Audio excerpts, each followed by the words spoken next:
dust is in my eyes, my blood is on the ground. Quiet little chuckle and the shuffling of the boots of the coward that shot me down.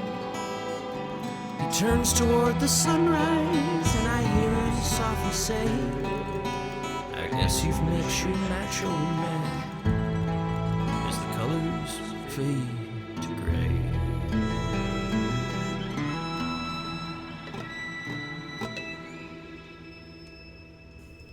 Howdy, partners. Dust and Blood is a rabble-rousing, rootin'-tootin', bronco-bustin' podcast not suitable for the ears of youngins. Take a gander at the content warnings and listen with care. Welcome to Dust and Blood, a narrative play podcast set in the wild, weird fantasy West. I'm Blake, your GM, and our players are Keith Curtis as Jasper Graves, Corinne Hill as Myra Sting, Zach Parker as Moz Copernicus Pryor, and Gail Parker as Bonesaw. Last time on Dust and Blood, our heroes grappled with a dryad and sentient gun angered by Bonesaw's plant defilement. After awakening the plant, the party faced life-changing decisions when offered their heart's desires by Aggys, leader of the Witch Market.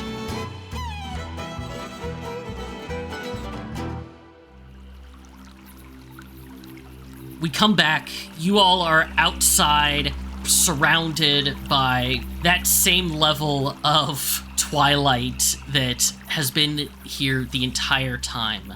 You still see the same glow from all the shops. You're still on the center ring, and Aggys has started to move along with her cart, continuing this long counterclockwise direction, kind of ignoring you now. Your business with her seems to be done. Your little friend, the Goodberry Bush, is sitting on Smokey's back, apparently having found a comfortable spot, and is just kind of... And you see that he's taken the shards of his pot, kind of melded them together with branches and roots, and put it on its head. This is right. So cute. Jasper, how does your communication with Smokey work? It's language. I do not have a psychic connection of any kind. Okay. She understands some basic words in English and can do tricks based on those words. Give me a sense motive. Alrighty, sense motive. There it is. 21! You can tell pretty easily Smokey is distressed about something, and it doesn't have to do with the Goodberry Bush stuck to her saddle. Alrighty. Something is troubling her, and she immediately comes over and nuzzles you. What's up, girl? I am going to do a quick visual inspection of Smokey, checking her hooves for any damage, or maybe her shoes of the Zephyr are giving her problems here in this strange place. You check her over. Everything seems to be fine. She seems a little bit dirtier than when you first arrived. Did time pass? Something just it seems like it's been a bit longer. Who had active magical effects up on them? I did. I had wild magicked my way into comprehend languages. I came in here with probably 2 effects on me. How long do they typically last? I think it's 1 hour per level. Okay. One is the one that eliminates my sensitivity to sunlight, and then the other one is Longstrider.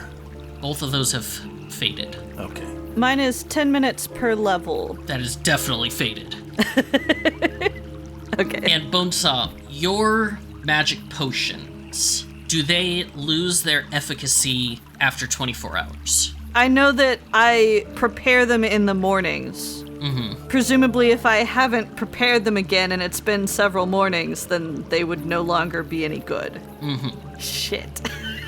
Looking at Smokey, I'm going to go into her gear, and I typically keep topping off 5 days worth of horse feed, so a bag of oats or such.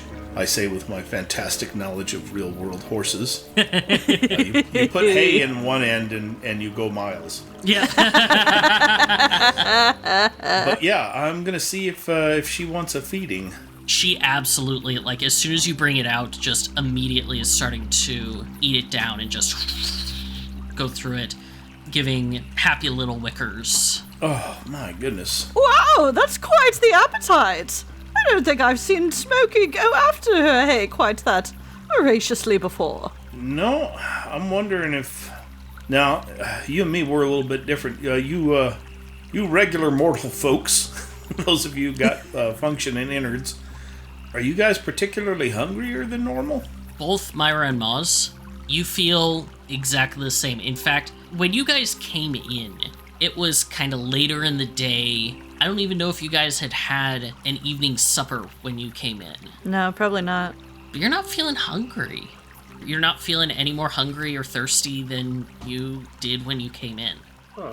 Bonesaw's looking down at his little bandolier where he keeps the vials of his elixirs, and he's like, oh, that's weird. I thought I'd prepared a few of these before going into Aggys's, and they seem to have gone dead.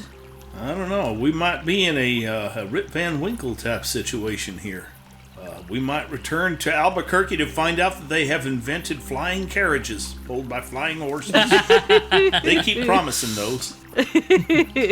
Is anyone feeling particularly drowsy or woozy? Nobody is feeling at all tired any more than you did when you first came in. Not really. Hey, there, Moz, how's the sheriff? The sheriff pops its head out of Moz's pocket, gives a little burp, and hops up onto your shoulder and starts tracking a series of fairies that are flittering around, just small sprites. No, not that sheriff.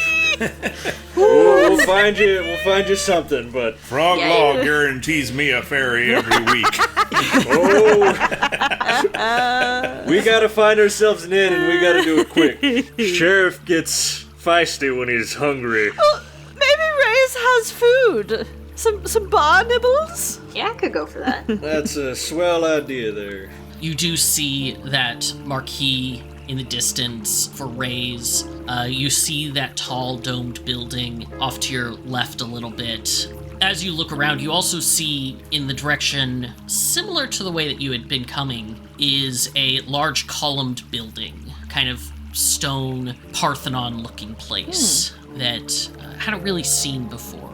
It's in the opposite direction of Ray's, but you guess it's a bit closer. As you're looking and you're trying to decide, you see this giant creature, almost looks like a moth, but as you look closer, you see it has a giant deer skull for a face, flying overhead, circling, before it suddenly swoops down and picks up a pair of lamplighters and starts flapping, just boom, boom, flying off into the distance. Two lamplighters scrambling in its claws. Holy shit, we need to get under cover!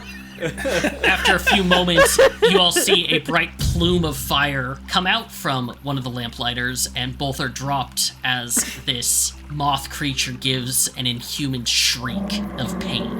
Well, seems like someone missed their beauty sleep. We should get cover.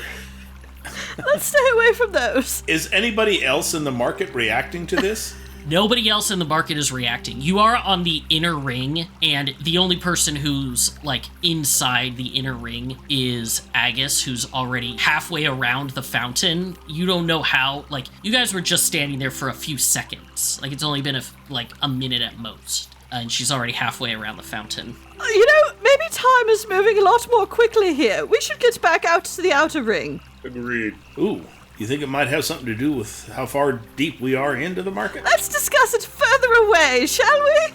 Maybe we can get a straight answer out of someone. Food, drinks, cover, raise. Let's go.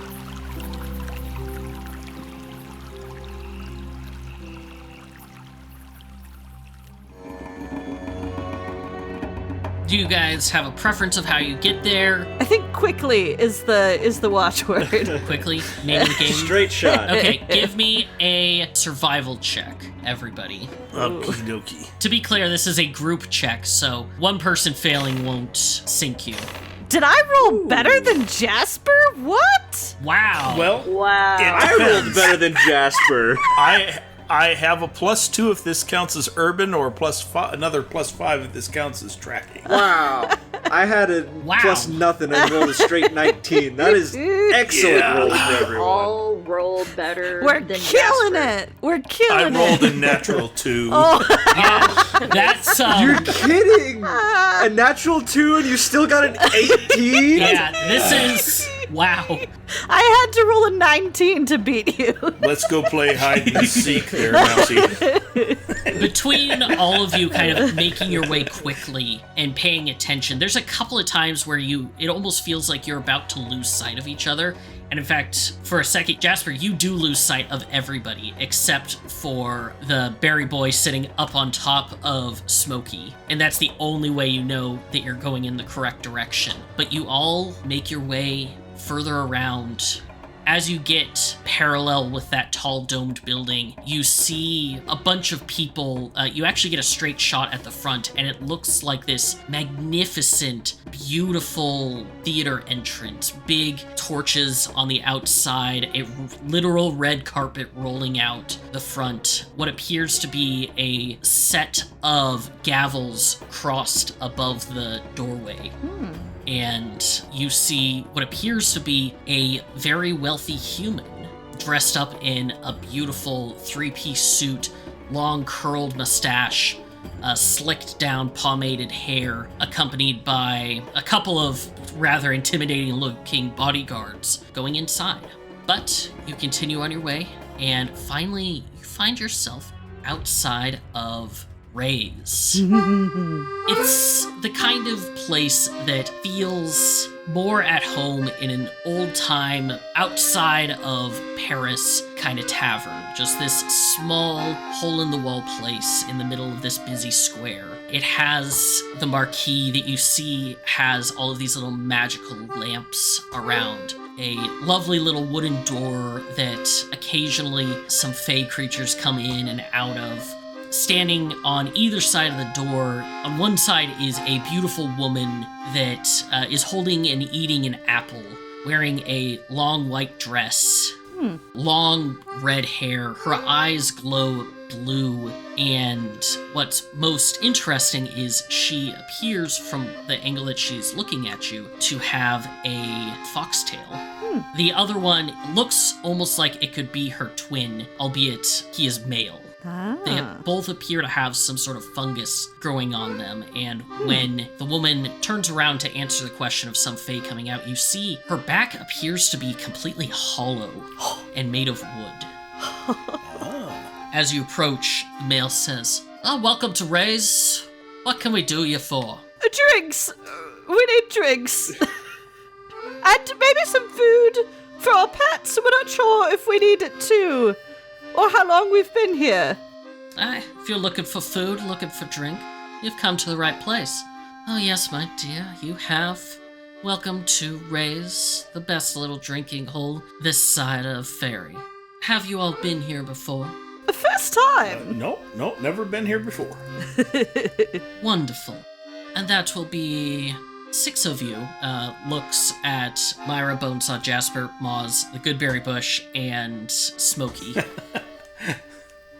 Before we begin, taking advantage of your kind hospitality, being new here in town, we have noticed a certain difference in how transactions are handled.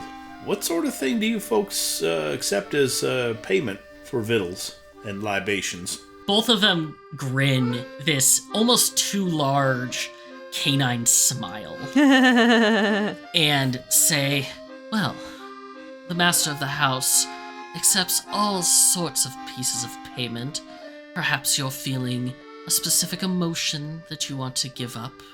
If you have any specific things that you want to ply here, I'm certain that Master Renard is more than happy to take a look at it.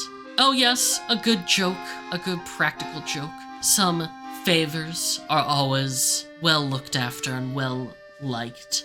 How about a recitation? Oh, a performance is always welcome. Oh! All right then. This place sounds right up our alley. I think I can handle that. Welcome in, and please enjoy your stay. And they both bow, and the door opens. The sounds of a raucous party coming from inside. Alright, do we want to get a booth or something?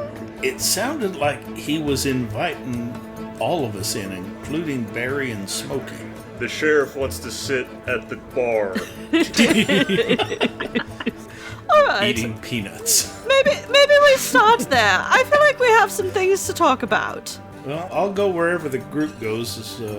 Looking around at the clientele, are there other animals in here? In fact, yes, as you look around coming in, it is a bustling place. You see a mixture of fae folk, from tiny sprites that have tables set up on tables to massive lumbering hulks in the back. A couple of just appear to be regular-ass frogs sitting in a tub on the edge of the bar. You see what appear to be jackalopes in one corner. Ooh. But yeah, there's all sorts of folks. You hear some delightful fiddle music coming from one of the back corners. It appears to be a window out to an amazingly gorgeous set of rolling hills with some trees and pastures that the fiddle music appears to be coming from.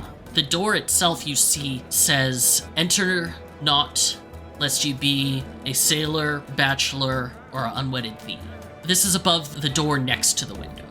Interesting. Behind the bar, slinging drinks, is a dapper fox man. Big golden eyes, wearing a suit with a little cravat done up, taking orders, taking drinks, passing them along to more of those women who look, once again, almost identical to the woman and man outside.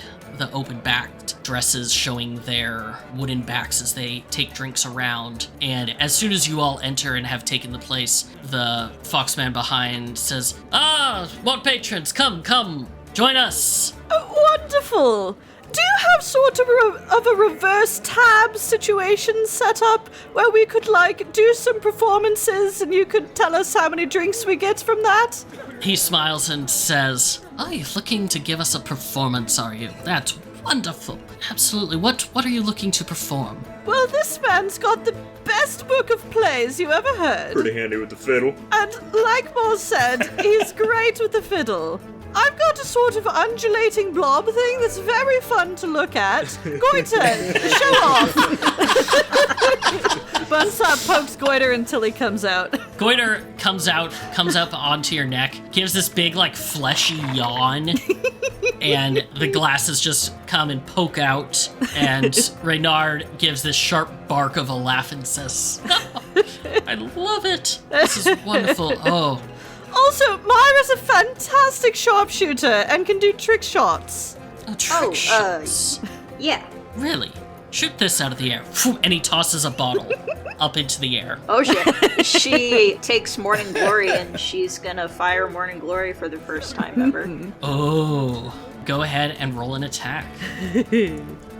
Oh! Yeah, you pull this out and fire a shot. This is the first time you fired, and it goes off like a fucking cannon. Everybody feels a searing light, and especially Jasper and Bonesaw, you feel your hair kind of curl at the ends, just too close to this gun as it fires. It hits the bottle, and rather than shattering it fully, suddenly it is just a spray of glass and iced whiskey that falls and hits the ground. Oh my god. It's a waste of good whiskey. Renard looks at it and just gives a clap and says, "Oh, wonderful, wonderful, wonderful. Oh, yes, I think we can get you some things. What are you looking for?" And he starts pulling stuff off the table. "Or if you would like to perform first, and then I can judge you based on that. Would you like to open a tab, or are you going to be paying as you go?" Probably better if we pay as we go, just knowing myself. Shame. I'll start a tab for myself and the sheriff. Moz is gonna take a quick moment to approach the tub of frogs that are just chilling there, and he's gonna drop the sheriff off and say, "Now don't go too crazy now, I need you to drive me home." And return to the group. The sheriff is gonna rack up a massive tab, and you're gonna have to pay it. Oh yeah, this is The sheriff lands in this water. All of the other frogs look at him with his little hat on.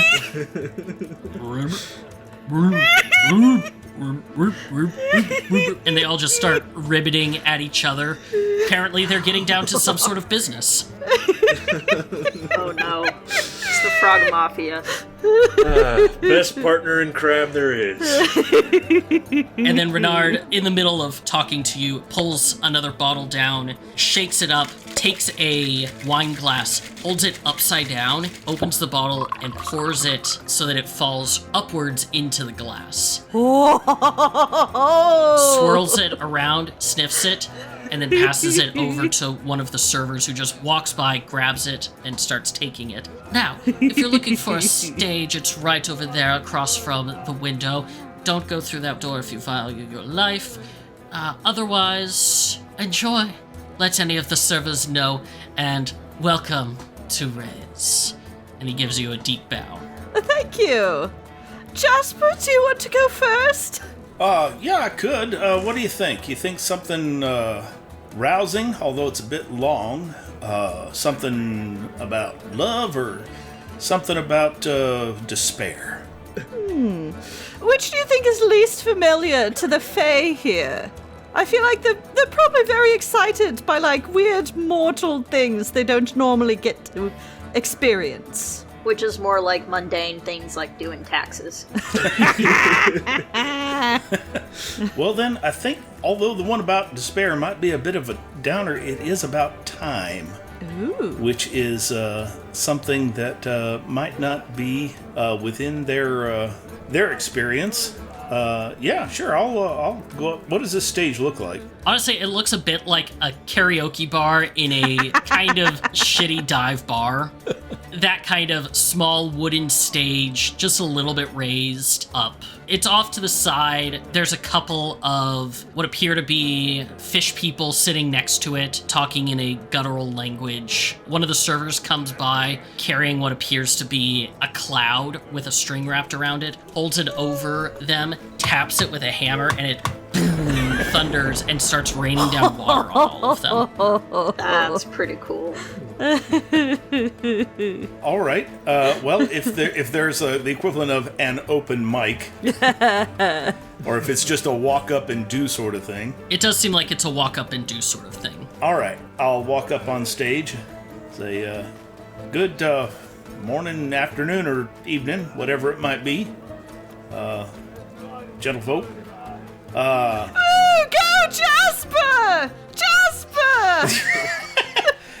Thank you.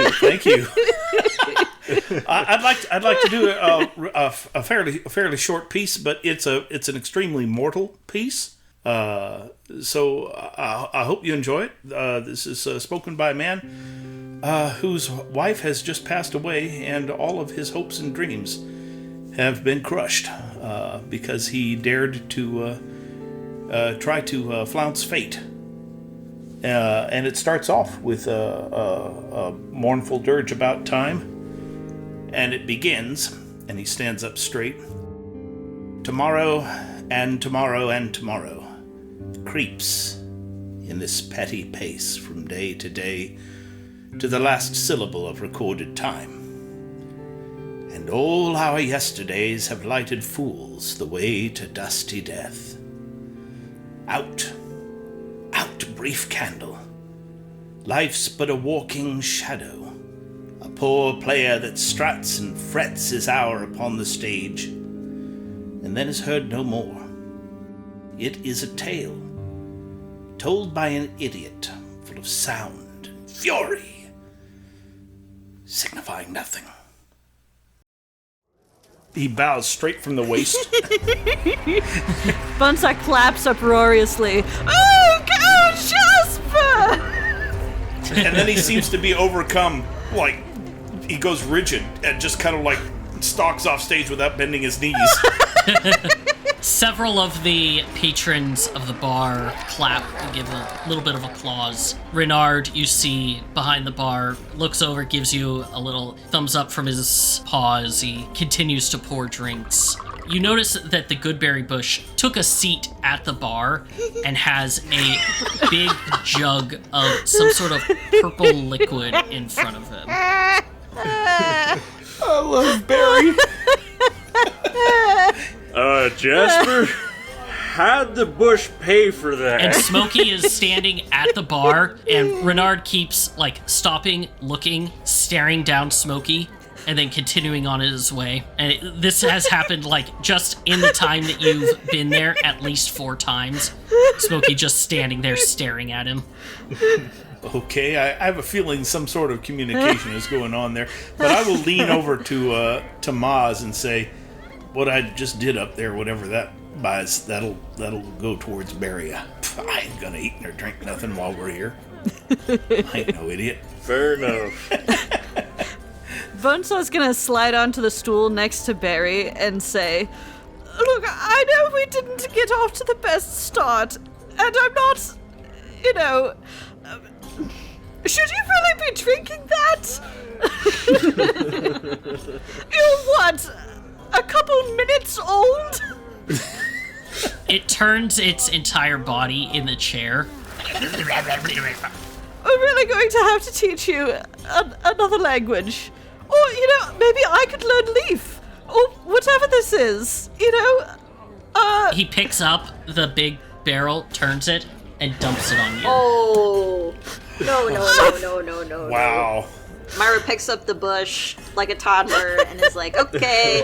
You've had enough there, young man. We're done with the juice. And hands a very small handkerchief over to Bonesaw. Is like, sorry, I only have this. Bonesaw dabs at his leather mask with the handkerchief and just lets everything else be wet. And he says, I don't really blame him. I haven't been great. I didn't know it's not like he was alive before in a way that I thought. Cheer up, Bonesaw. That might have been a sign of affection. He might have been watering you. Oh, that's very sweet. You're so right, Jasper.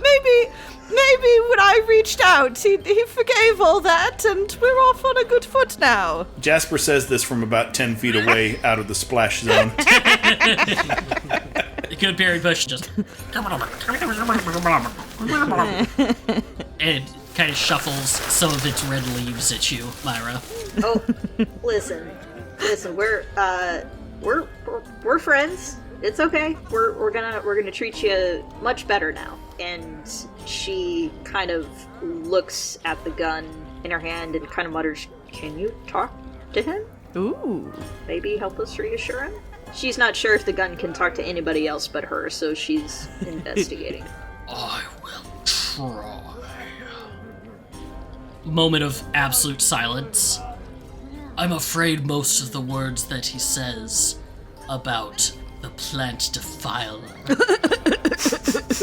are unable to be translated into the paltry images of this English that you speak. Allow me to give you the images, and suddenly you're bombarded by the telepathic images of a forest fire, a dry desert, a giant mudslide that a single tree is just getting crushed by. Very violent imagery.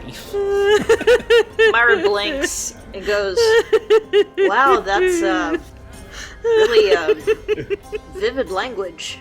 Very, very colorful language." All good things, I'm sure. Listen, I'll pay for whatever the plant wants to drink, all right? Well, okay. Yeah, maybe. A show of good faith. She kind of looks at the bush again and goes, Bonesaw can get you a drink? And she pantomimes drink with her hand to see if that helps. To make up for all the ones I never gave, The bush looks at Bonesaw, gives a rustle of just resignation. Aw. While this is going on, Moz might be distracted by... You said there was fiddle music coming from the window? There is. I think he's gonna go investigate that. Okay. Give me a perception check.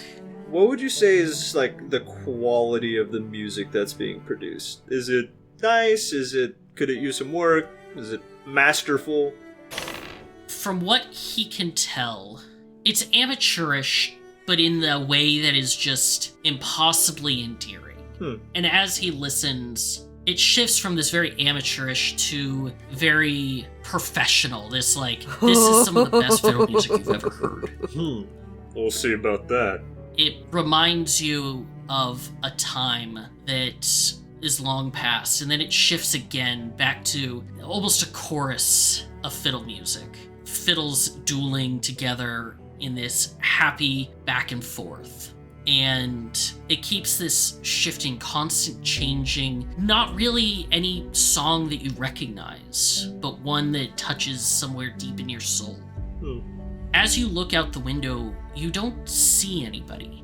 You just see these misty forms glowing slightly blue.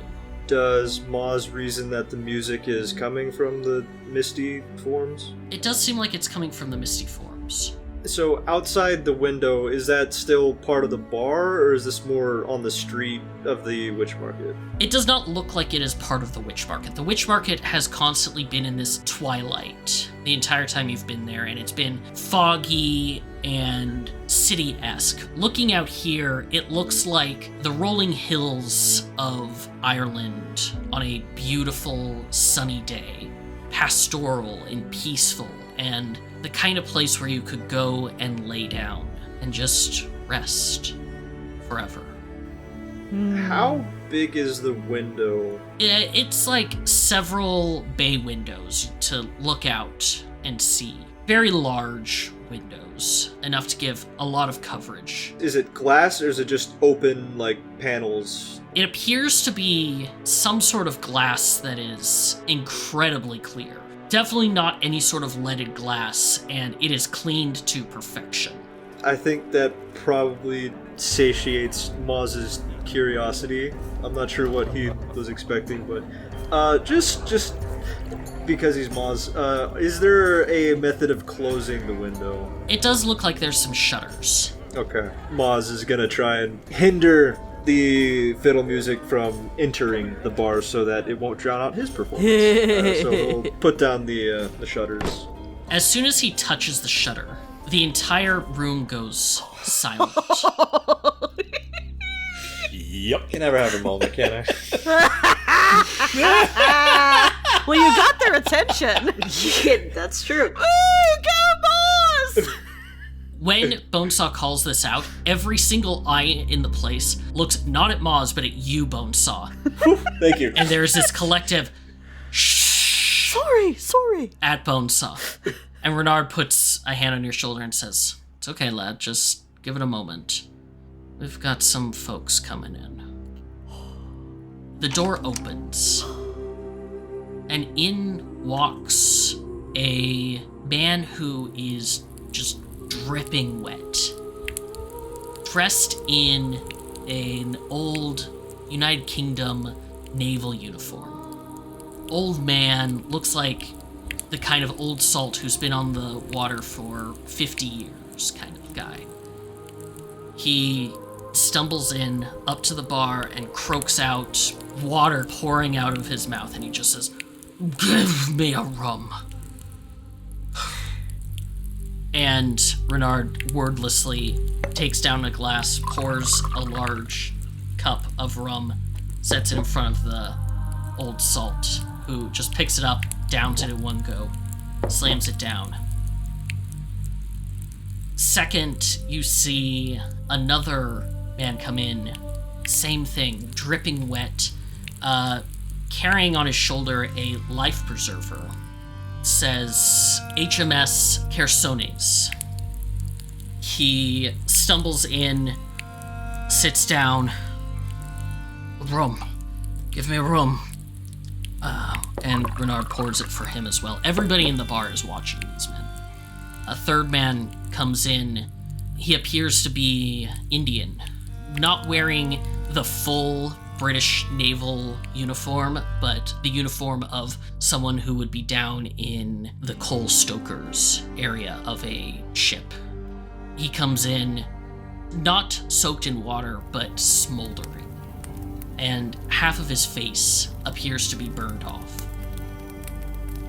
He steps forward, and he tries to say rum, but his throat is just curdled and burnt away. Renard wordlessly sits down, pours a drink.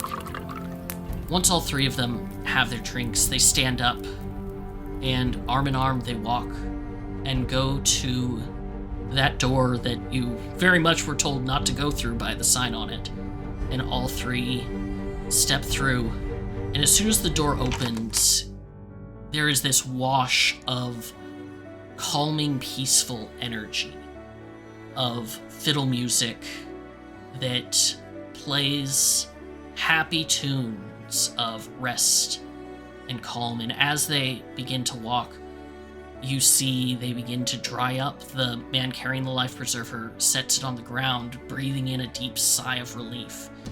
The man who was burned, his wounds begin to heal, and they begin to walk out onto the green, these rolling hills, listening to the fiddlers as they turn into mist.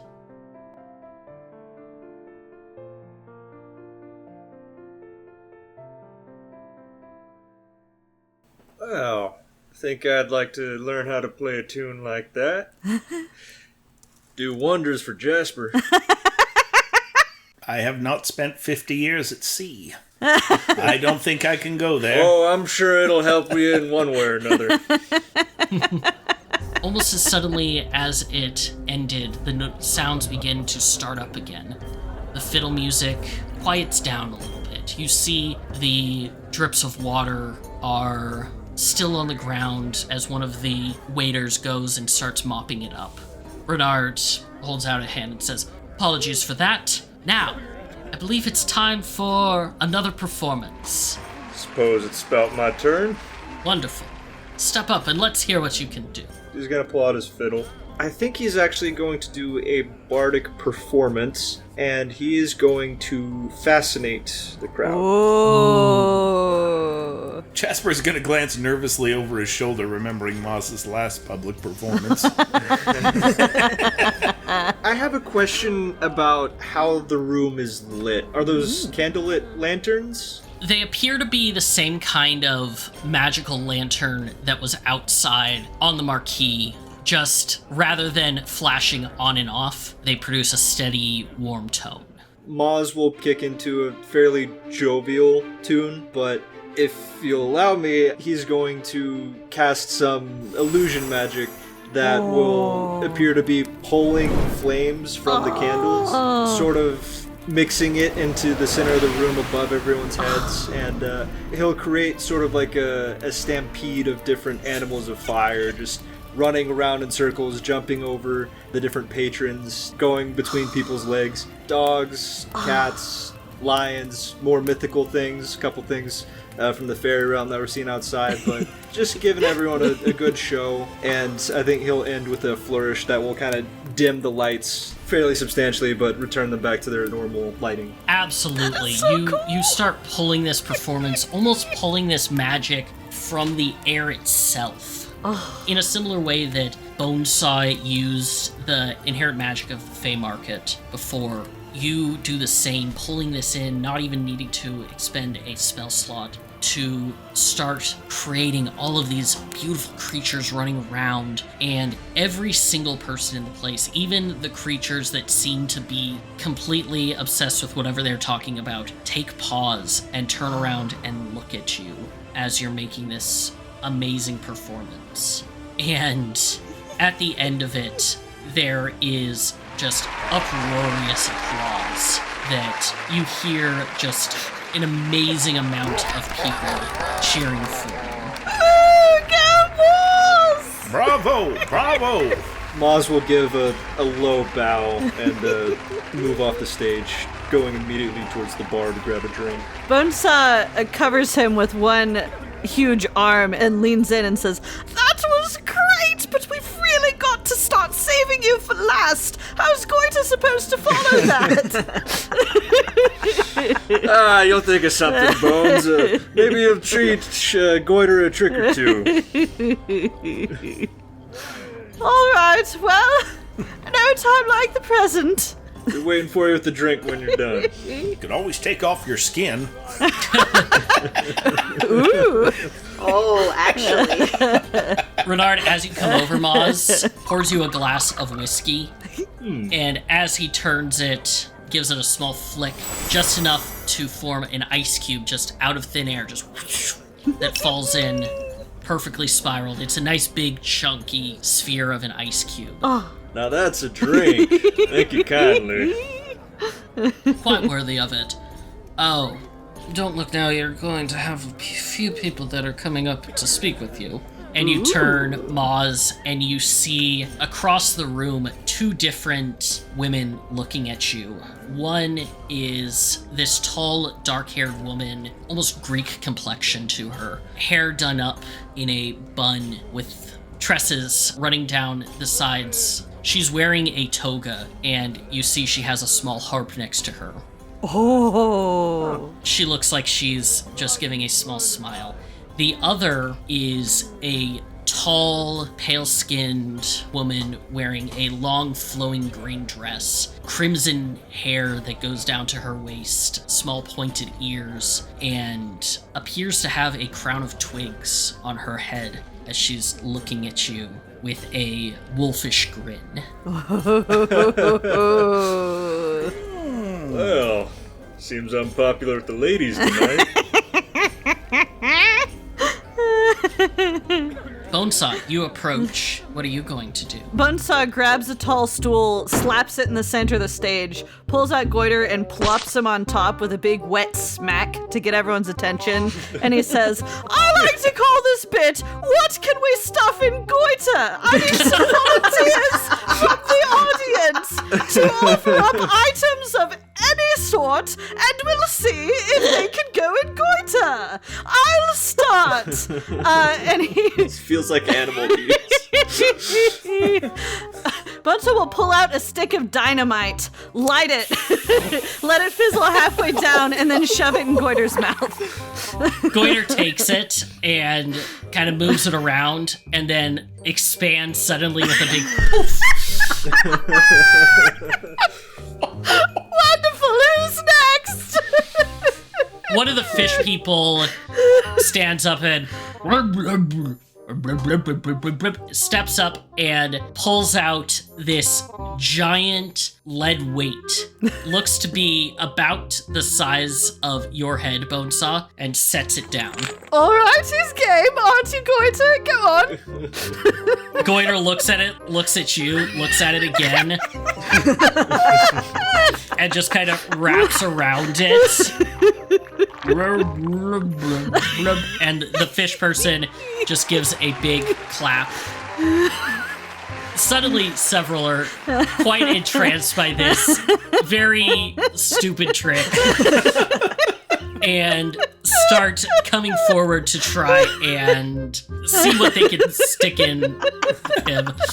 There's one that has like a full-on lance that he's trying to shove into Goiter that Goiter just, like, he can get about a quarter of the way down, stretched out, and just can't get any more, and he looks at you pleading, just like, no. Oh, looks like we found Goiter's limit. That's all right. Spit it out. You don't have to spit it. Yes, like that. Yay, Goiter! Woo! Yay, Goiter! I think at one point in the lineup, Myra had pulled out the bayonet of Ugly, but then when Bonesaw said, "Oh, I think he's reached his limit," she goes, "Oh, yeah," and she puts it away. She's also very entranced.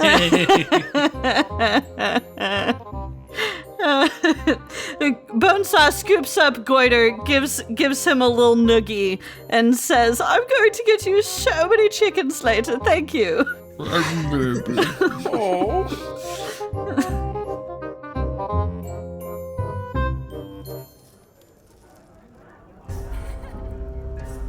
Moz, as you're sitting there, you hear a voice you haven't heard in a little while come up from your fiddle.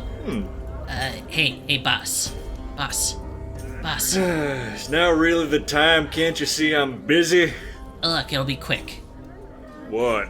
I know we didn't exactly get off on the best of terms, what with, you selling your soul to my boss's boss, and, me having to be kind of the enforcer of that deal.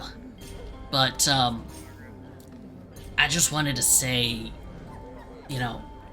thanks for not gutting me like a stuck pig. Aww. Earlier. Well, you're welcome for that, but I can think of a couple other punishments that'd be more suitable for you. Yeah, well, if you had done that, I would have had to go back and tell, the big guy that I had failed, and he would probably skin me alive and hang me by my toes for a couple thousand years, and, not exactly the best. Well, you're welcome. How about we call it a truce? Let me buy you a drink. Aww. I don't know if I can... And Renard just pulls out what appears to be this piece of wax and starts rubbing it along the strings. And Kyep is just like, whoa, that is...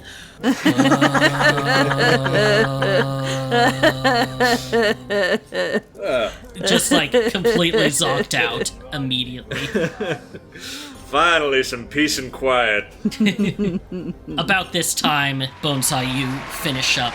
Renard is giving more claps. You see at this point he has set a big jug of water in front of Smokey. Smokey adamantly not drinking it. Myra, are you gonna do anything, or do you think you all have enough of a tap run up? Well, first, does she overhear the conversation between Moz and Kyep? Kyep wasn't trying to be quiet. If Moz was trying to be quiet, then we can roll stealth versus perception. I don't think Moz would have cared too much in this setting. I'm not sure why, but in the Fey realm, it just feels like it'd be less suspicious. Mm-hmm. No one would look twice. Okay. So, open conversation. Okay. Mainly she wants to roll a sense motive on the violin. To be like, is he sensing that we're nearing the courthouse and that he may soon be irrelevant and he's trying to butter Moz up to save his own skin? Or if this is a genuine sense of appreciation coming from the violin? Go ahead and roll sense motive. That is a 12. Can't really tell. It seems genuine, but it's hard to tell with, a literal devil. That's fair, and one that specifically doesn't have the face. Yeah. Okay. She'll get up on stage, she'll kind of slither up there. Go, Myra! She's a little intimidated because she followed some very cool acts. And so she's like, I shoot things, and I shoot things good. Anybody want me to shoot something? And she stands very awkwardly on stage with her new gun out, just waiting for someone to offer. Somebody from the back says, shoot old Frank. Hey, don't tell her to shoot me. Shoot Joey. Shoot Frank. Shoot Joey. Good round of laughs. Somebody yells out, shoot one of the lights out. Renard says, please don't shoot any of my lights out. One of the jackalopes from the back says, why don't you shoot this? And tosses a small metal disc up into the air. She hones in on it and pulls the trigger. Give me an attack. And she's doing this with Morning Glory and using the cold burst of it. Woo! So she's going to see if it turns all icy.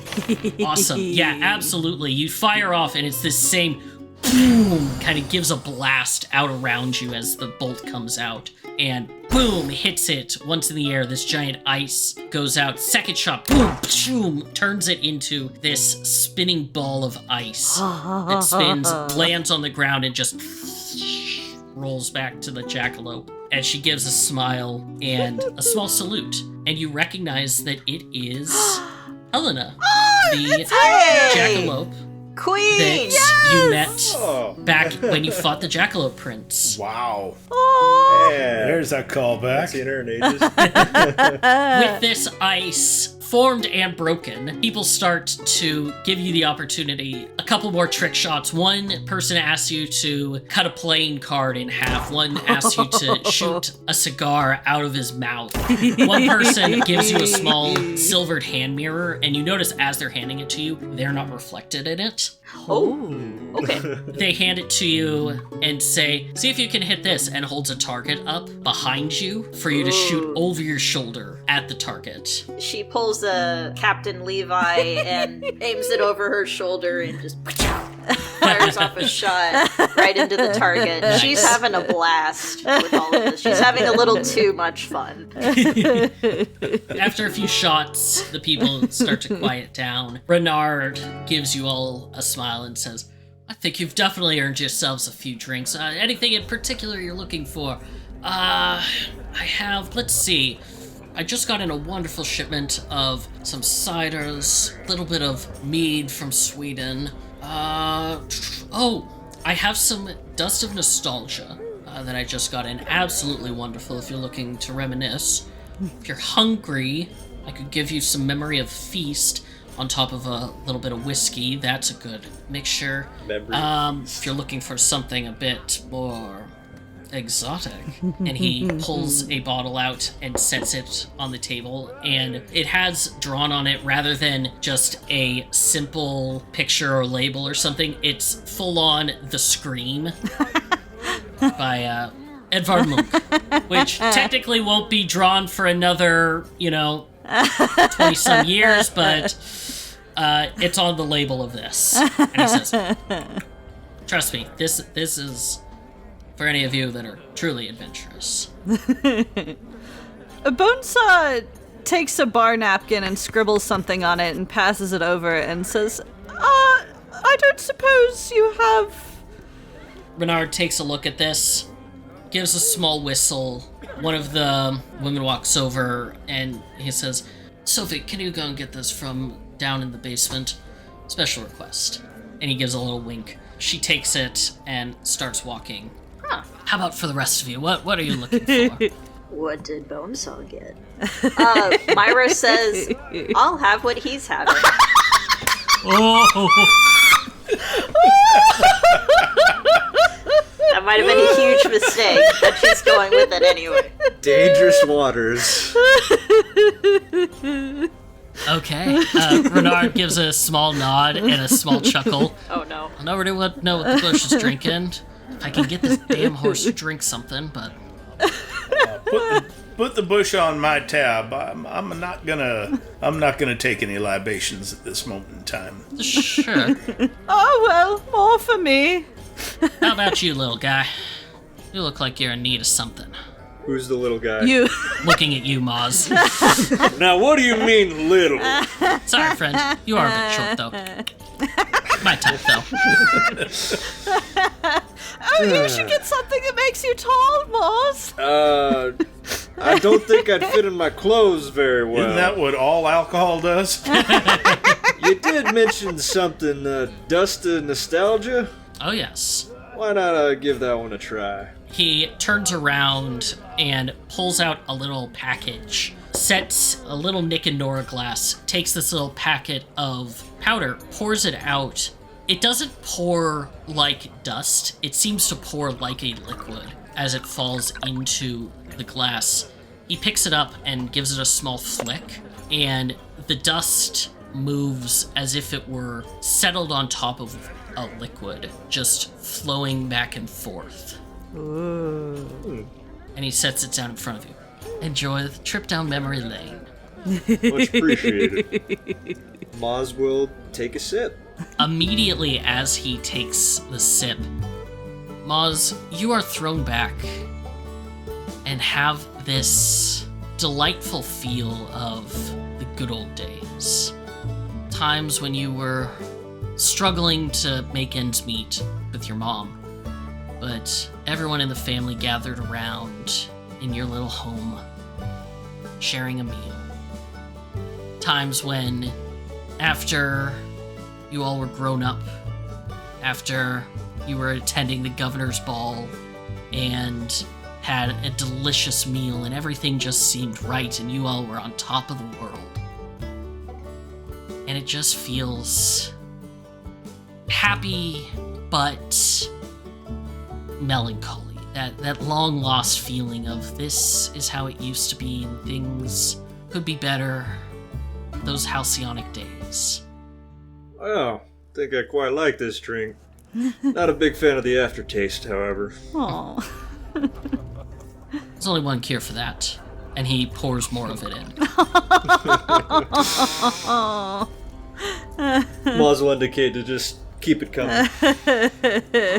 Renard gives him a foxish smile as the woman comes back up with a large bottle in a heart-shaped container.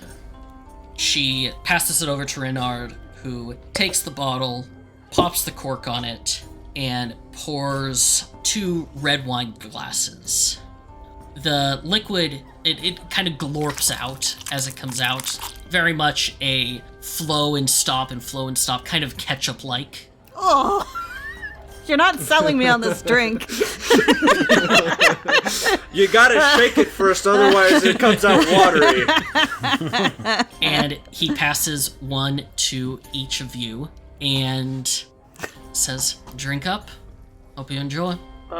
Bonesaw lifts the glass, clinks it into Myra's, and says, "You wanted to know? Go on." Oh no.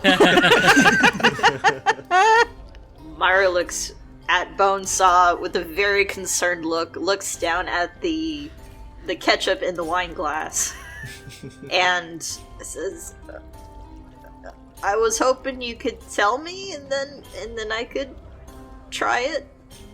Bonesaw just stares. So does Renard. He has a glint in his eye, that trickster's glint of like, go on, drink it, see what happens. Come on, Myra, you only live twice. What happened to that adventurous spirit earlier? Myra's like, "Ugh, okay." And she holds up the glass and she says, "To the last bad decision I make for a long time." And she takes a swig. What happens to me?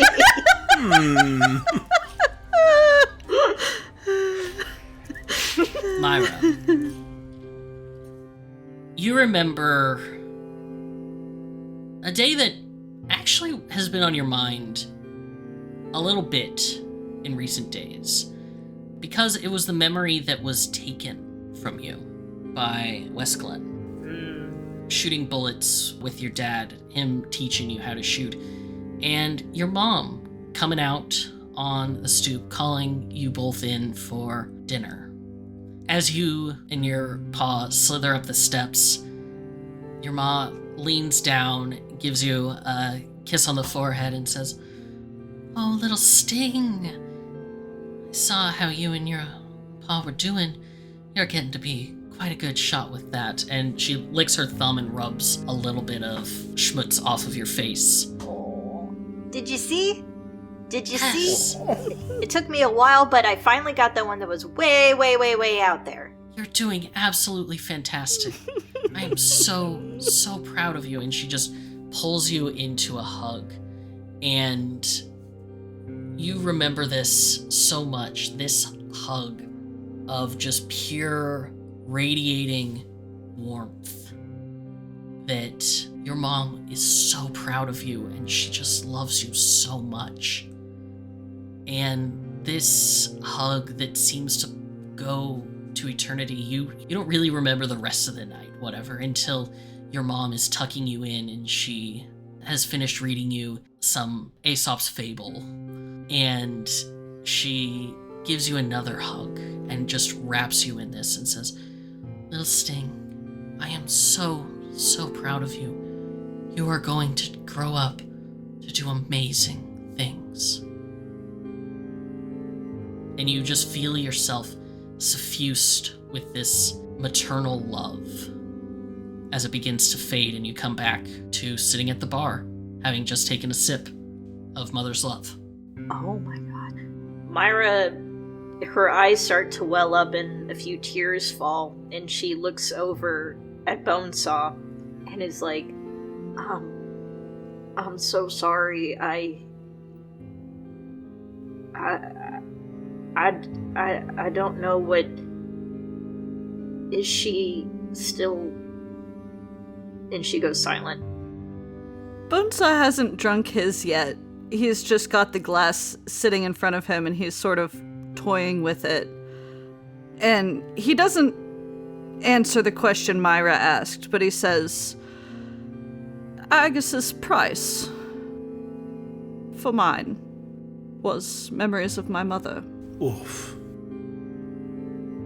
And the way she tried to convince me to go along with it, she reminded me that thinking of her only brings me pain. I don't know if I deserve this drink, but I sort of wanted to remember.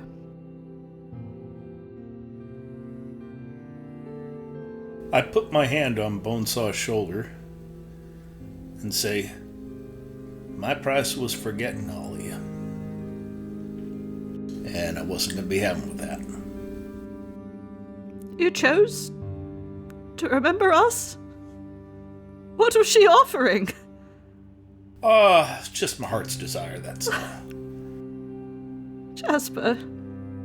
Yeah, but, no. There's too much rattling around loose, falling out the cracks up there already anyway. I wasn't gonna lose no more. I think Moz will take this opportunity to slide up and raise his glass and say, to memories. Memories. Bonesaw will clink his glass, tip his mask back, and take the whole thing in one shot. Poof. Holy cow. As he drinks it, memory works oddly for zombies, as we've seen many, many times. But at this moment, a lot of stuff becomes very clear. You remember some of the early days of your life. You're not even sure if you'll be able to hold on to these memories when you come out of this, but of your mother teaching you alchemy, helping raise you, the difficulty, the fire, the anger she had towards the Smith brothers. But throughout all of it, she was always so kind to you and taking care of you, and she even said she always did what she did to protect you and to keep you safe. You remember when you both started up the show, when you joined the circus with your uncle? And you remember the tearful goodbye, and you left to come out to seek your fortune. And that hug that lasted 5 minutes. And then as she pulled back, tears in her eyes, holding your face and just saying, I am so proud of you, Templeton. You're going to change the world. Bonesaw looks back at her and says, I'll be back soon, Mom. It won't be long. You be careful out there. I've heard there's some weird folk out there. Don't worry about me. And she gives a hug, and with that, you fade back into everyone around you. Oh. You all right there, Bonesaw? Bonesaw looks down at the glass. I'd forgotten a lot of it. Well, I know something that'll help ease your burden. Waiter, Give us another round. Renard gives each of you the same thing that you had previously. Moz is gonna stop and just whiskey. Whiskey will be just fine. Renard nods, takes the 2 glasses, tosses them up into the air, catches the glasses. He turns around. Whiskey? Have any particular? Got some single malt scotch? Cheddar's whiskey, if you've got it.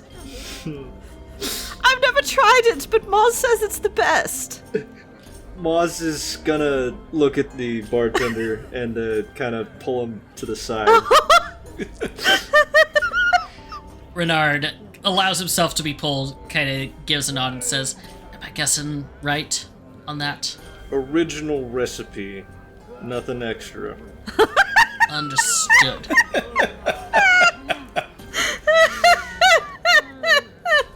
Whoa, what? Cheddar's whiskey it is. Can I roll perception to overhear that? I'm very curious. Yeah, I mean, you can roll perception. Nothing extra. Are you drugging people? 23. 19. 19? Yeah, Bonesaw, you overhear it. Oh, what's the extra? Proof. Extra alcohol. Don't want to get you too out of your sorts. Just better flavor this way. Well, I'll take your word for it. Renard gives Moz a little wink and turns around and starts mixing a couple of drinks. Not shaking them because it's just whiskey and you don't shake a just alcohol drink. Mm-hmm. While he's doing that and he's preparing, Moz, you feel the hair on the back of your neck begin to stand up. As if somebody is watching you very closely. Getting a lot of that tonight. Moz is going to very slyly try and turn around and read the room. Look for anyone who's eyeing him up. You don't have to look very far, as right behind you, standing an imposing 10 feet tall, is the woman with crimson hair. Looking down at you with a bored expression, except for just the slightest hint of a smile. Well, howdy. What might your name be? My name, my dear. Oh, there are so many things that you can call me. But you, of course, can call me Monat. Well, I'll do my best to pronounce that, but would you care for a drink? I am quite all right. Then what do I owe the pleasure? You had an absolutely delightful performance earlier. Well, thank you very much. Pride myself on my work. I simply wished to offer my congratulations and to see if you were in need of patronage. Now, what would you mean by patronage? May I sit? Free country, I think. Not as quite as you might imagine. And she motions with her hand, and a stool at the far end of the bar slides over towards her. As it does, it changes from just a simple bar stool into almost looking like a tall throne that she sits down on. Fancy trick. A mere trifle. I have been known to seek out mortals such as yourself and offer them a boon to help them with their trying times. Your skill, your amazing effort seem to be the kind of person that would attract unwanted attention, and it would be such a shame. And she kind of runs a hand down your cheek. For one such as you to be lost. Wouldn't you agree? Moz is gonna grab her hand and say, "Now that sounds like a threat." Oh.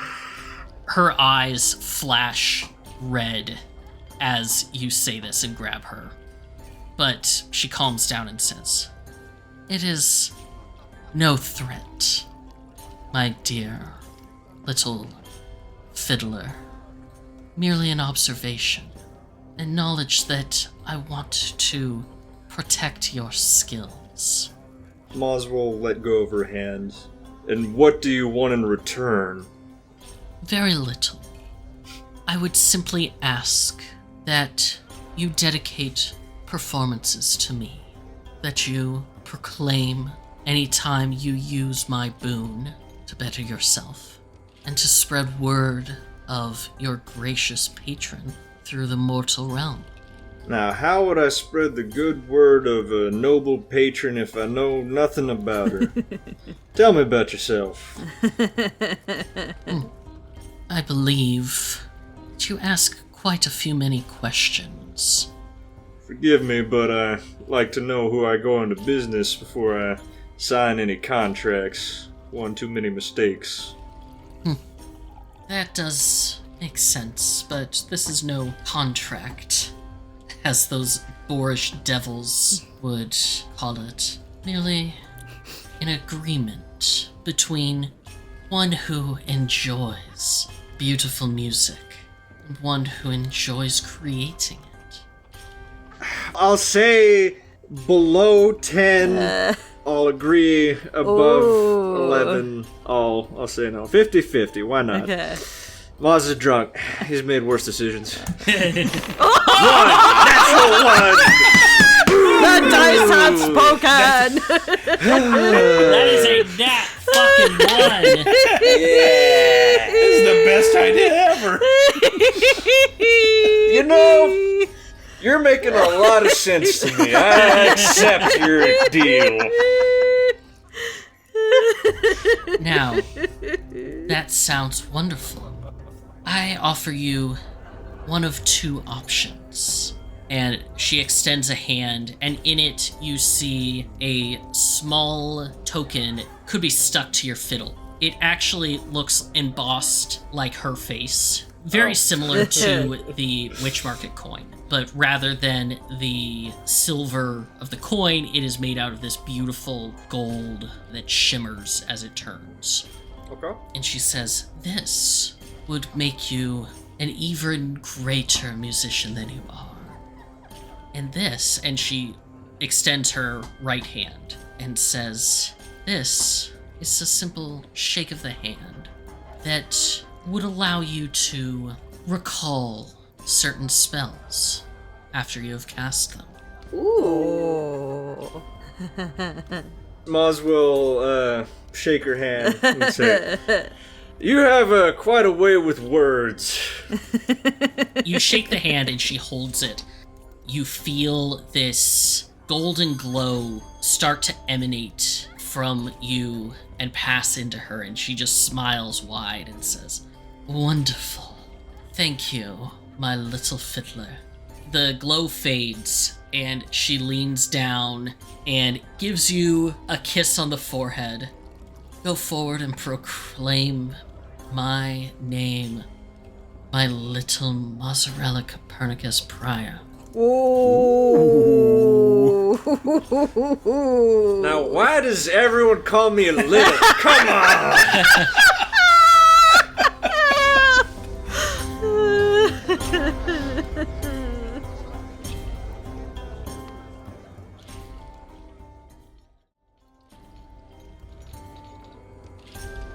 So I have one question. Yes. Is Cheddar's whiskey actually good? Fermented cheese. It is, you know, it's that kind of whiskey that burns a little too much when you drink it, but you just want to keep drinking it after each time. It's not great, but it could be a hell of a lot worse. So, what do you think of my brother's whiskey? Bonesaw downs another shot and says, "This is pretty good. I'm gonna be honest right now, I'm mostly chasing the burn." How did it go with your 10-foot-tall girlfriend, Mozzie? She looks pretty serious. And she has disappeared into the crowd, leaving behind nothing but a smile. Well, I'm disappointed to inform you, but I think we're just gonna be friends. Left things on a handshake. Not my brightest moment. Well, there's entirely too many drinks still here, so you need to help with that. Don't mind if I do. Moz will grab a drink of Cheddar's whiskey and say, "You know, I used to be famous once. Really? Ages ago. Mm-hmm. Tell me about that. Used to call me Golden Blaze of the East. Must have been a lifetime ago. Used to draw crowds far and wide." I'd like to make a history check. Go for it. Okay, bam. That one. Man, the fumes from that mother's love is really fucking strong. It's been one of those. I bet there are plenty of famous people that no one's ever heard of. Yeah. That's so cool, Mozzie. You're a famous person.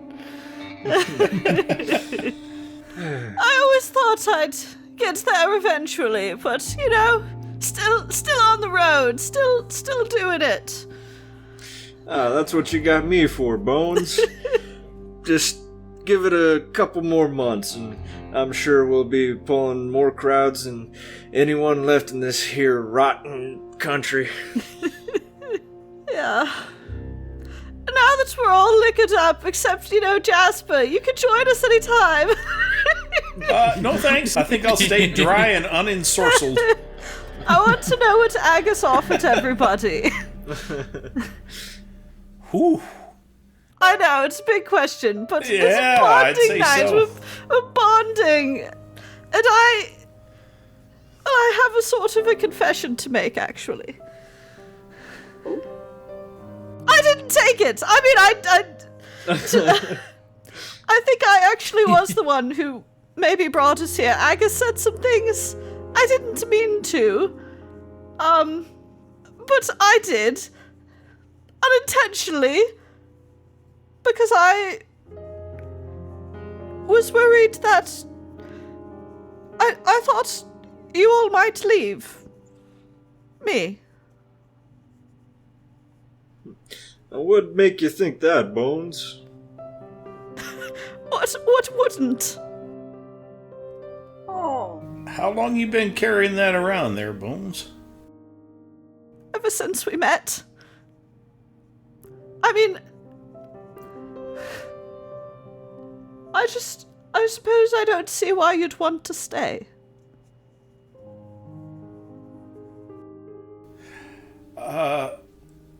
Let me tell you a little story. Back when I was searching for trefoil vitae, I once came across a lizard. It was the most unusual looking lizard I ever saw. This lizard, in the middle of just a brown red desert, was bright blue and pink. I thought I was imagining it for a while, but no. This was just an incredibly unusual lizard. The point of the story is, in the 20 years or so, or 15 or whatever it was, I don't know, I lost track of time, that I spent in the desert, it's probably the most interesting thing that ever happened to me. I won't say that being part of this here company ain't been a trial, but it sure ain't been uninteresting. Are you calling me a lizard? Take from it what you will. In an endearing way there, Bones. If you want me to go over the story again in the morning, I will. But I think that's probably where that's where it's gonna land for tonight.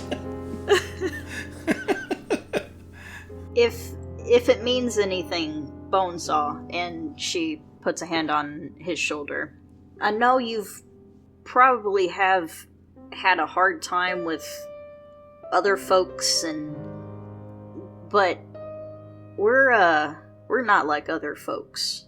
We're a lot like you. Oh. In our own kind of different way. But yeah, and even if some folk don't seem to like you, it won't mean that others won't. And you've got quite a kinship with Moz, and you saved my life, and you've helped Jasper, I think. She looks at Jasper. Sure. I made him a plant son. Exactly. No, you didn't. I think this responsibility will be good for you, Bonesaw. The Goodberry bush has full on, tipped over and is on his head on the pot, just kind of wiggling his wooden feet in the air, a little drunkenly. Alright, that's pretty adorable. I made him a plant uncle. Sure. Come on, Barry, let's get you up right here.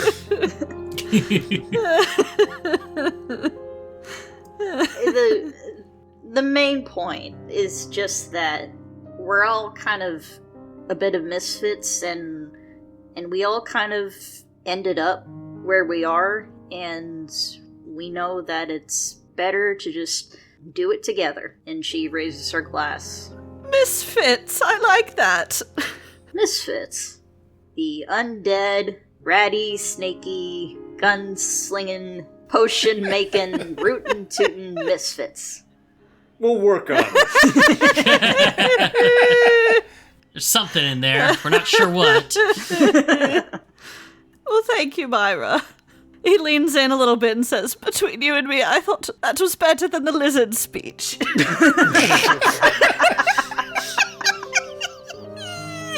I think Myra has had quite a bit of alcohol in her system and is laughing hilariously. She finds all of this very funny. You could say the dumbest thing to her at this moment and she would giggle and think it's funny. So she's just kind of going... Anyway, Aggys gave me this, ball of scary twine that was going to make it so anyone who went further than 100 feet from me was in horrible pain, and so I thought that was a pretty shitty deal. All things considered.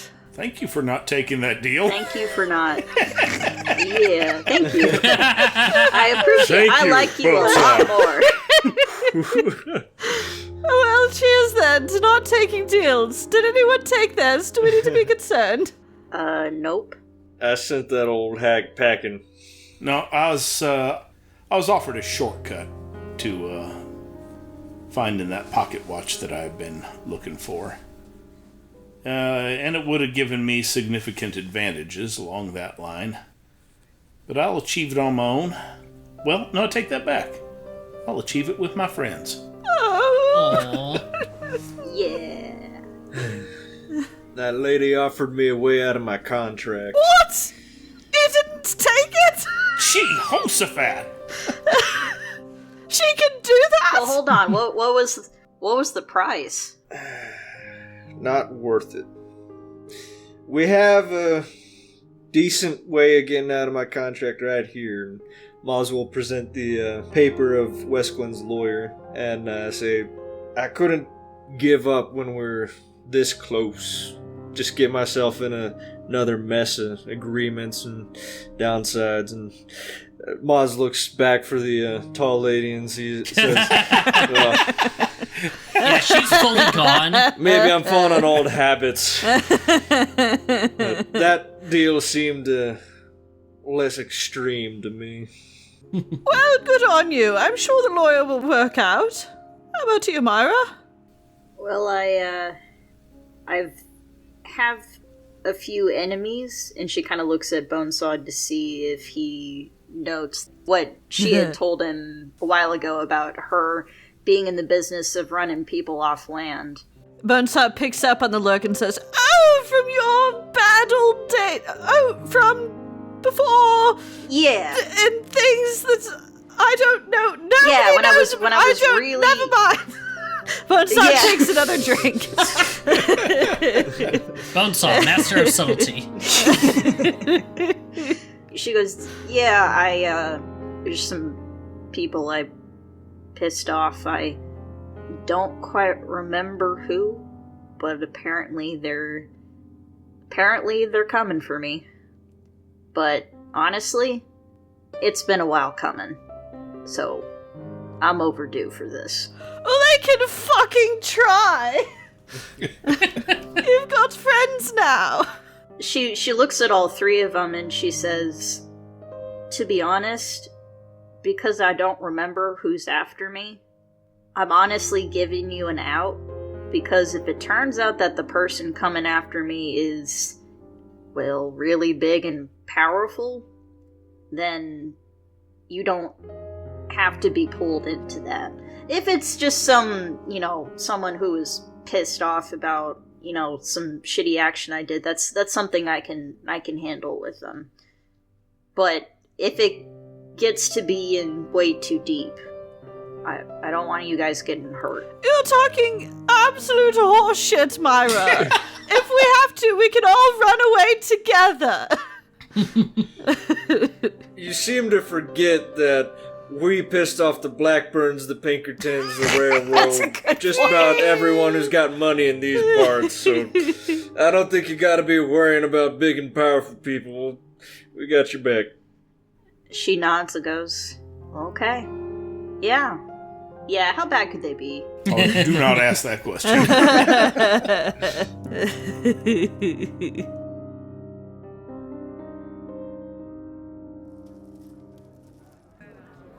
Throughout the evening, more people come in and out. Once again, you all aren't feeling hungry or tired or any sort of the normal indicators of the passage of time here.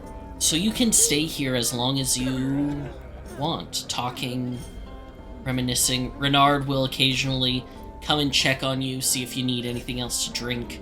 He has now set 3 full tubs of water in front of Smokey, and Smokey is still not drinking anything. Smokey okay there? What's up with that? I'm not sure. God dang. Don't you speak horse? No, I do not know what is going on. Hey, Renard? Yes. I noticed you've been taking a gander or two at my horse Smokey there. Do you speak horse? Do you understand her? Of course. Oh, What kind of bartender would I be if I couldn't look at a customer and say, oh, why the long face? And Smokey snorts at this. That's why she's not drinking. hold on. I have to let that one settle a moment there. Okay. Moving on. She seems to be off her stride here since we have come into the Fey lands. Do you know what's on her mind? Well, I mean, she was definitely hungry when she first came in. Something about way too long between seeing you. I offered her some food. She said she ate. And then I said, you want anything to drink? Might have told a joke or two. And now she kind of is refusing to drink. Something... It's not my fault, I swear. Smokey snorts. I wonder if it is something to do with Fey food. You wouldn't mind if I gave her some food from the mortal lands here within your establishment, would you? No, of course not. All right, just asking to be polite. Maybe it'll make her thirsty enough to drink. Alrighty, I'll offer her another feed bag. She takes it, eats it happily, eating some of the sweet grain and alfalfa that you have. Could I have an empty bucket, please, or a bowl? Yes, of course. And he pulls out a huge bucket and sets it down. I will tip out my canteen into it and see if she'll drink from it. She pointedly looks at Renard, leans down and drinks it, and then lifts her head up, lifts her front lips, and squirts some water at him. Like a llama. Yeah. And he says, okay, it wasn't that bad of a joke. Just a little something about leading a horse to water and can't make him drink. It just... I see. Well, apparently Smokey has a bit of a sensitive side there. I appreciate your candor, sir. Smokey, let's go take some air. Well, should we? Thank you kindly. Are we settled up here? I think I just was paying for the bush there with recitation and all. Renard walks over and pulls out like a really old style calculator, pulls out one of those green visors, puts it on his head, starts punching in numbers. Oh, I'm terribly curious now what the exchange rate is. Just keeps doing this and then finally tears it off, looks up, looks around. Looks like you four still have at least one drink apiece. Crumples it up, tosses it behind him. Well, one for the road then. Well, thank you kindly. Tell you what, give mine to Moz. Moz, drink on me.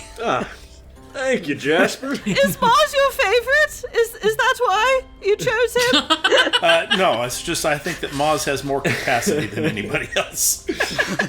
Very observant, and I won't forget this, Jasper. You know what? Fair. All right, and He can stuff a lot of drinks in for being so small. And I am going to lead Smokey out into the open air of... God dang it, it's still twilight. That is just unnerving. Moz will double fist 2 shots and take him back to back, and then he will mosey on over to the sheriff to see what he's been up to. What condition does he find him in? Roll me 1d100, please. Oh my god. Do you want to? Oh no. He's gonna be $500 in debt. 26. You see that he is sitting on a chunk of gold about the size of your fist that on quick estimation you think is worth about $26. Oh, Wow. Sheriff's a hustler, man. Moz will scoop up the sheriff and say, "Excuse us," and pull him aside and say, "Now you weren't backdealing again, were you? You ran us out of 3 towns at that." One of the frogs definitely looks like it is... You've never seen a frog that looks depressed, but one of the frogs is definitely looking a bit depressed. Aww. You did good there, Sheriff. Made me proud. Just so long as you didn't get caught. Let's get out of here. Do you have any essence of chicken? Chicken bouillon? Are you asking this of Renard? Yeah. I think I have some... You know, if you go upstairs and talk to the... we have an alchemist who's around here somewhere. I mean, unless you want a drink that's an essence of chicken, which... I mean, I can make that, but... Oh, you know, to be honest, he just likes it really wriggly. Bonesaw plops Goiter on the counter. Oh, a little reward for the this show fella. earlier. Yeah, if you go around back, we keep some of the animals for some of the more exotic guests. Go ahead and grab one of the chickens. You earned it. Oh, wonderful. Thank you so much. Goiter, I know you're probably a bit full right now. Do you want me to take it to go? You hear, no, want it now. Oh, wow, you recovered your appetite quickly. All right, go take your pick. Only one. Goiter, look at me. I hear. Only one chicken. All right. Are you sure? If I have to, I'll go get it for you, but I know you like to pick. We go together. Yes, we can. Aww. I love all of our children. I'll go in the back to get a chicken for Goiter.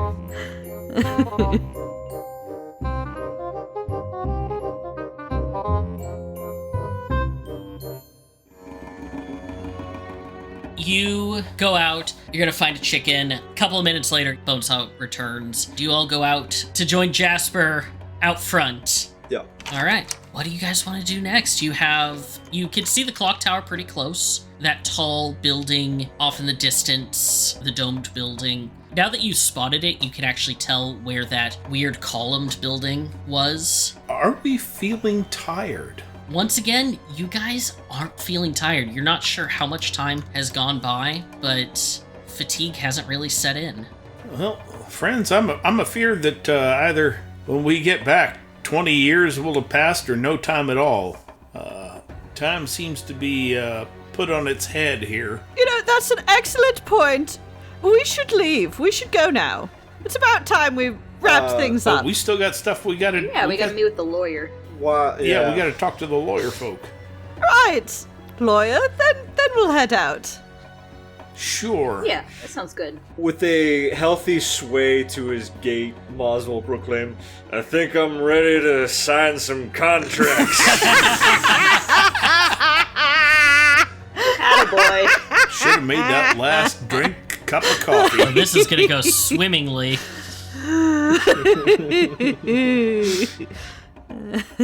You all begin to make your way to try and find Dred Dost, Esquire.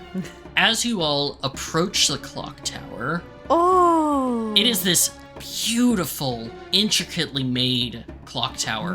Absolutely massive. You can see the inner workings of the gears going back and forth. A giant pendulum that seems like it goes too far for how wide the clock is each time. It just keeps going and going and looks like it should be at almost a 45-degree angle, but isn't sticking out of the side of the clock, which is just weird. You all notice that the second hand is actually running counterclockwise from what you typically see. Moz, you see the time is 1:37. Jasper, it looks like you actually see two hands. One is at 2:37, the other one is at 12:37.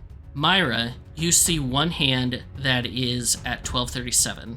And Bonesaw, you see one hand that is at 6:37. Jasper is the only one seeing two sets of hands. Oh. You'd be covering one eye and then the other. Otherwise, it seems to be running perfectly normally.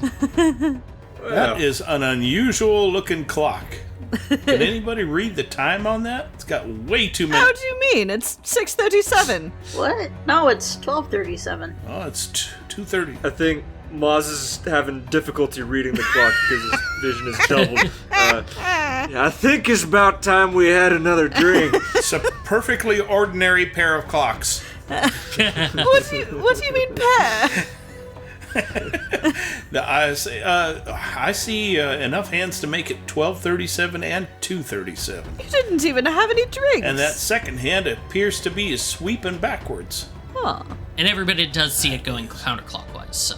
Well, I think we should get out of here as soon as possible once we've concluded our business. I wholeheartedly agree. It's about time we left.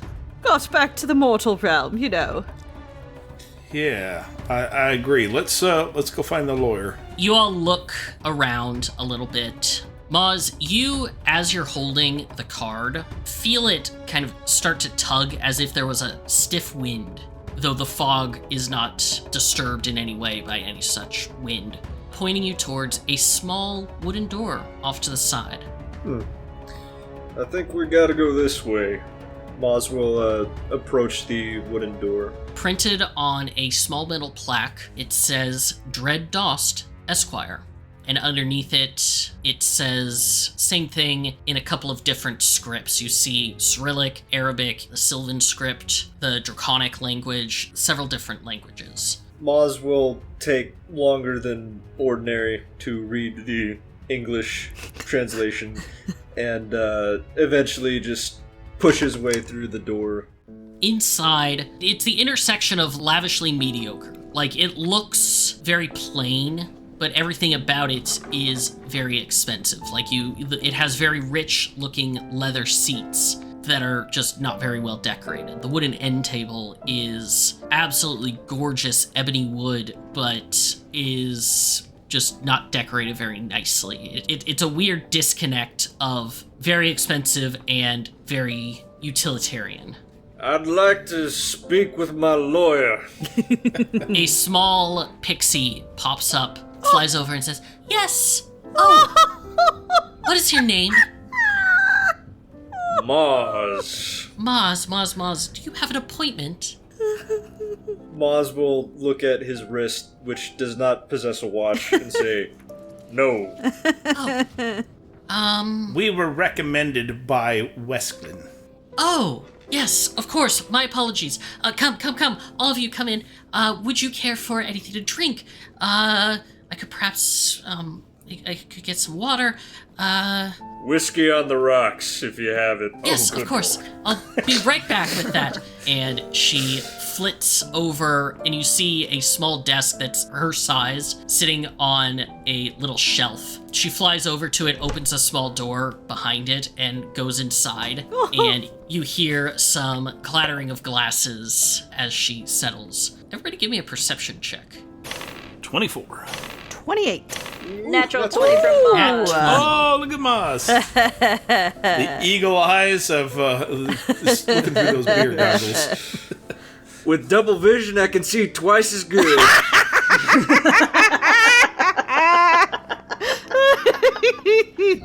Everybody in here, you overhear some of the things being said in the next room.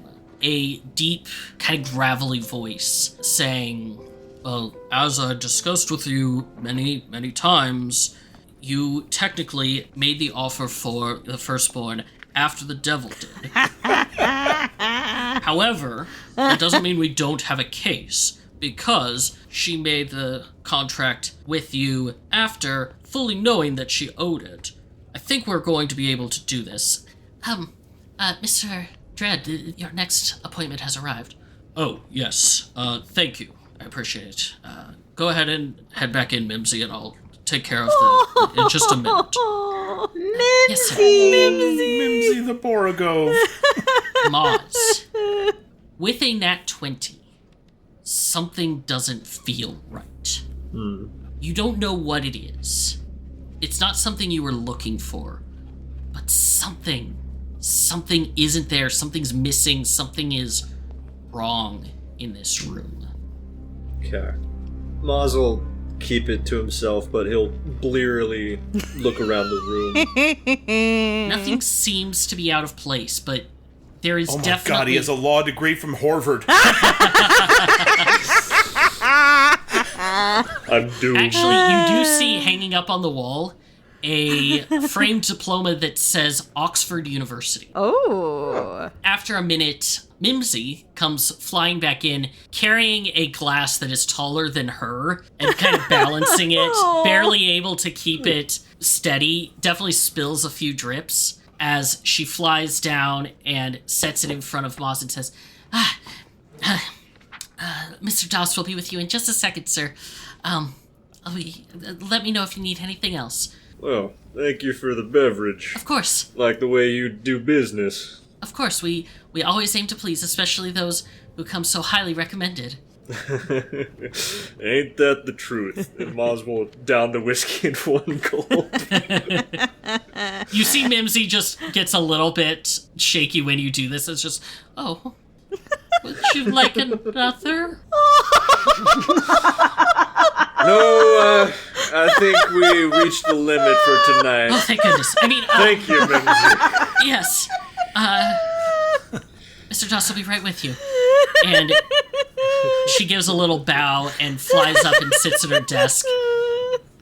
A few minutes later, the door opens and you see what appears to be a old crone come out. Just long hair over her face, bent over. Ancient looking woman. Honestly, looks like she could be the younger sister to Aggys. And she lifts her head as she enters, gives a sniff.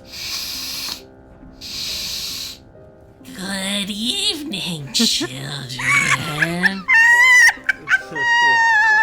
Oh my god. Oh, I feel so much more at ease now. pleasure. Oh, it's the child catcher. Mimsy flies down and says, thank you so much. We'll see you for your appointment next week. Remember to send in your payment, and we'll take care of it. Very well.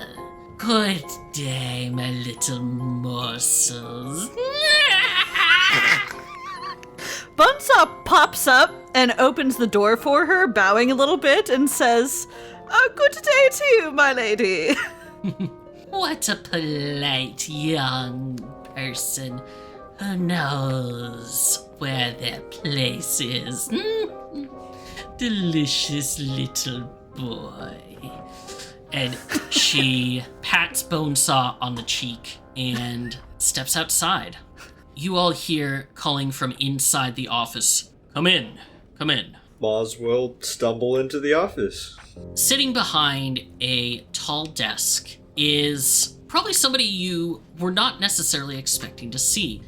A short gnome, a shock of red hair and a neatly trimmed red beard, wearing some fancy green clothes with a wide white pot collar, a pair of pince-nez at the end of his nose, and a massive ledger open in front of him.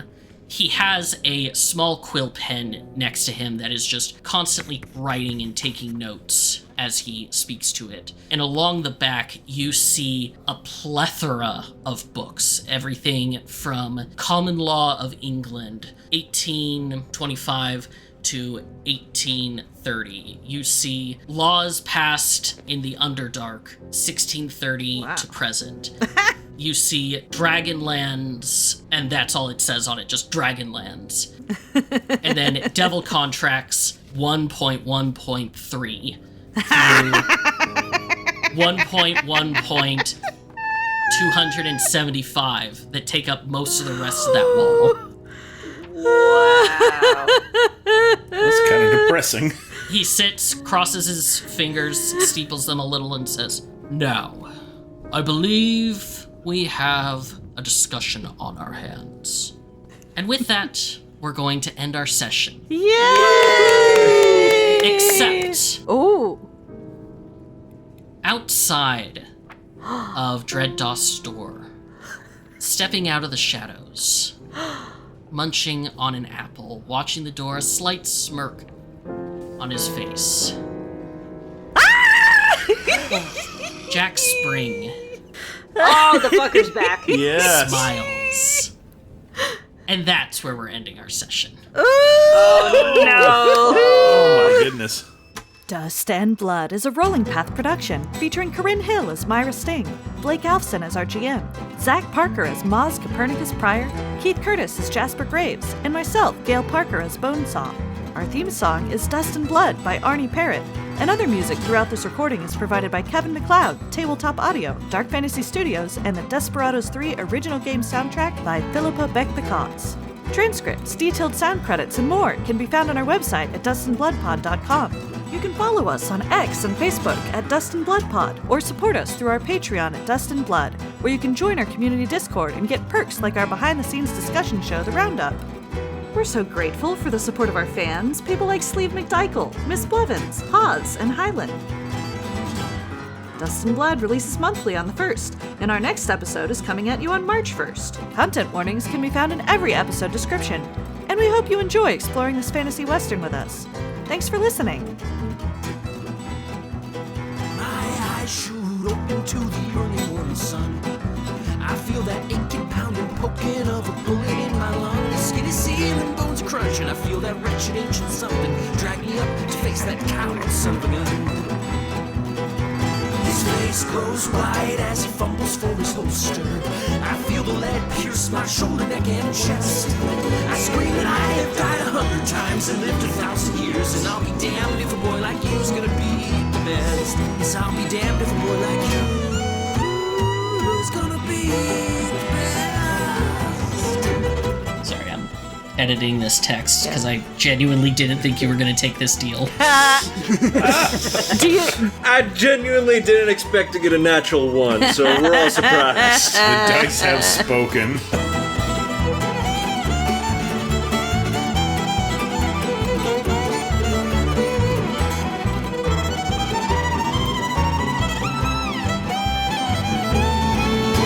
hair done up in a bun with long-running trestles along the Tresses. side. Tresses. A trestle is a kind of long- table, I think. Or a railroad bridge.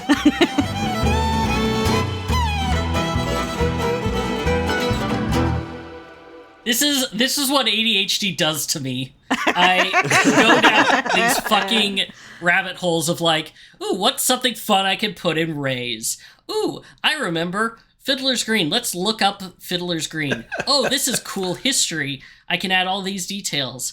Ooh, I wonder if I can add people going into Fiddler's Green. I wonder, for the day, if there were any big shipwrecks. Well, there we go. Those are the best kind of rabbit holes, though, especially for D&D, because the attention to detail is just so much fun. Yeah.